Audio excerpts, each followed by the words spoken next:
ప్రపంచంలోకి అడుగుపెట్టాలంటే చాలా కష్టంగా, కొంచెం కన్ఫ్యూజింగ్గా అనిపిస్తుందా?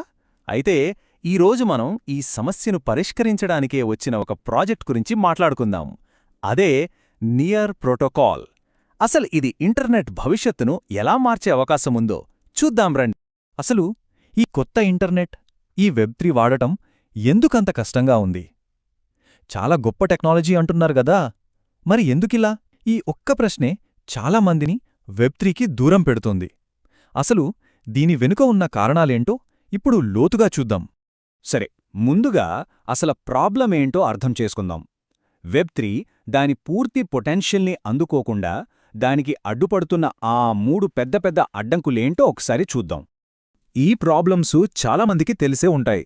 ఒక ట్రాన్సాక్షన్ చేస్తే అది అవ్వడానికి నిమిషాలపాటు వెయిట్ చేయడం, మధ్యలో విపరీతమైన ఫీజులు చూసి షాక్ అవ్వడం, ఆ పొడవాటి ఏమాత్రం అర్థం కాని వ్యాలెట్ అడ్రస్లు, వాటితో పడే తికమక. అమ్మో, సరిగ్గా ఈ అడ్డంకులే వెబ్3ని చాలామందికి దూరం చేస్తున్నాయి. అయితే ఈ సమస్యలన్నింటికీ ఒక సమాధానంగా మన కథలోకెంటరవుతోంది నియర్ ప్రోటోకాల్. దీన్ని మొదటినుంచే, అంటే ఫౌండేషన్ లెవెల్ నుంచే యూజర్లని, డెవలపర్లని దృష్టిలో పెట్టుకుని వాళ్లకి సులువుగా ఉండేలా డిజైన్ చేశారు. సరే, బాగుంది.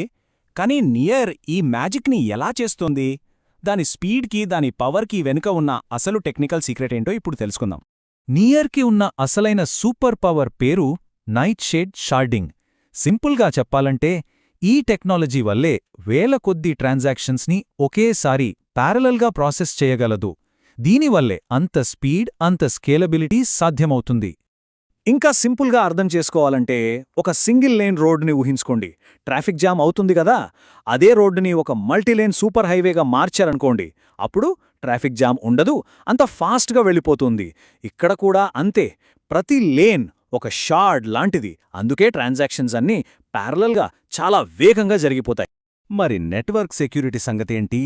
దానికోసం నియర్ ప్రూఫ్ ఆఫ్ స్టేక్ అనే సిస్టమ్ని వాడుతుంది. అంటే పాత పద్ధతులాగా విపరీతమైన కరెంటు వాడకుండా ఇది చాలా ఎఫిషియెంట్. చెప్పాలంటే పర్యావరణానికి కూడా మంచిది. ఇక నియర్ టోకెన్ విషయానికొస్తే ఇది కేవలం ఒక కరెన్సీ మాత్రమే కాదు. దీనికి చాలా పనులున్నాయి. ట్రాన్సాక్షన్ ఫీజులు కట్టడానికి, నెట్వర్క్ని సెక్యూర్ చేయడానికి, స్టేకింగ్ చేయడానికి, ఇంకా ఈ మొత్తం ఎకోసిస్టమ్కి సంబంధించిన ముఖ్యమైన నిర్ణయాల్లో ఓటు వేయడానికి కూడా ఈ టోకెన్ అవసరం. ఓకే, ఈ టెక్నాలజీ అంతా బాగుంది.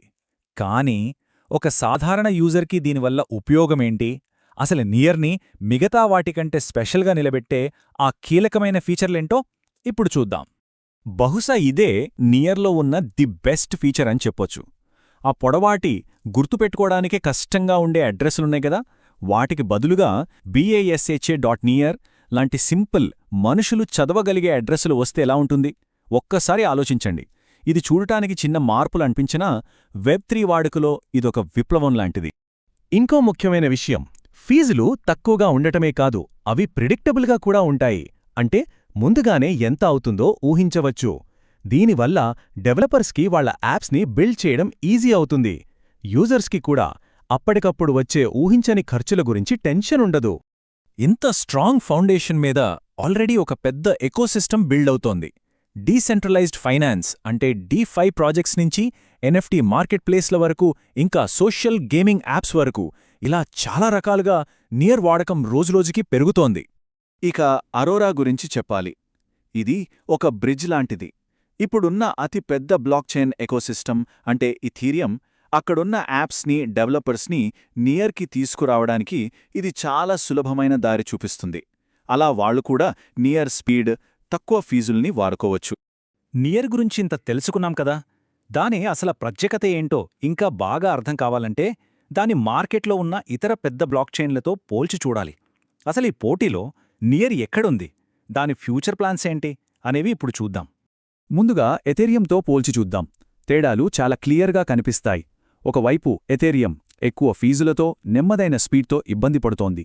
మరోవైపు నియర్ చాలా తక్కువ ఫీజులు, సూపర్ ఫాస్ట్ ట్రాన్సాక్షన్స్, ఇంకా ముఖ్యంగా వాడటానికి చాలా సులభంగా ఉంది.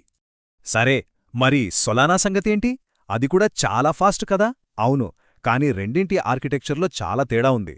నియర్ వాడే షార్డింగ్ టెక్నాలజీ వల్ల నెట్వర్క్ మీద ఎంత లోడ్ పడినా సరే అది చాలా స్టేబుల్గా నమ్మకంగా పనిచేస్తుంది. అంటే నియర్ ప్రయాణం ఇక్కడితో ఆగిపోలేదు. ఇది కేవలం ఆరంభం మాత్రమే.